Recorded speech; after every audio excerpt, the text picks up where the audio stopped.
And he said, gosh, so famous at the moment. Every newspaper I look at, there's a Spice Girl this and Spice Girl that.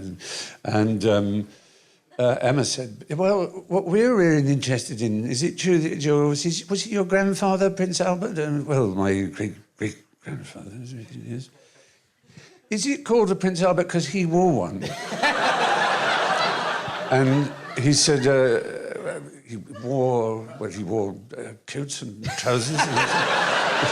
He'd honestly never heard of one. He said, no, the Prince Albert, you know. And he looked at me rather helplessly and desperate, and I said, it's an article of intimate apparel. He went, oh, good Lord, you mean... I said, yes.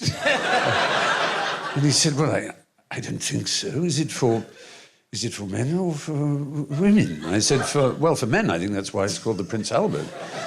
He said, why would this be thought of? I said, I've no idea. And I asked the girls if they had any items of intimate jewellery on them, and they said no, they didn't have anything vulvic. And so I managed to get a joke out of it and said, theirs is obviously due for a cervix. In their vulva Prince Charles would be a good guest to have on this. I could say ask him a few questions. Yeah. So if you know, you could. I'll get his number after. Right. See if he'll come down. But of course, the Prince Albert is actually named after the son of Queen Victoria. Exactly, Bertie. Just trying to get on Yep. QI with my amazing knowledge. Prince Albert's named after Prince Albert. No. Do you remember being in Woof? Do you remember the children's show Woof? Yes. I don't know how you knew that.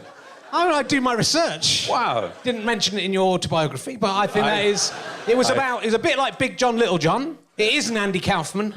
It's the son of the Big John, is the one who looks like Andy Kaufman. That's something from last week, don't worry. They're confused. But Woof is about a boy who turned into a dog. A beautiful so it's dog. very similar to Big John, Little John. And it starred Lionel Jeffries. That's really why I wanted to do it, who was in lots of Peter Sellers films, and he's the Caractacus Potts' father in Chitty Bang Bang, P-O-S-H, and all that stuff. Wonderful man. I mean, yes. Genius, absolute genius. And he played the Marquis of Queensberry in the Peter Finch Oscar Wilde film. So he was incredibly funny and extraordinary man who just about every other word said cunt. He was 80, and it's sort of like, it made the editing of Woof very difficult.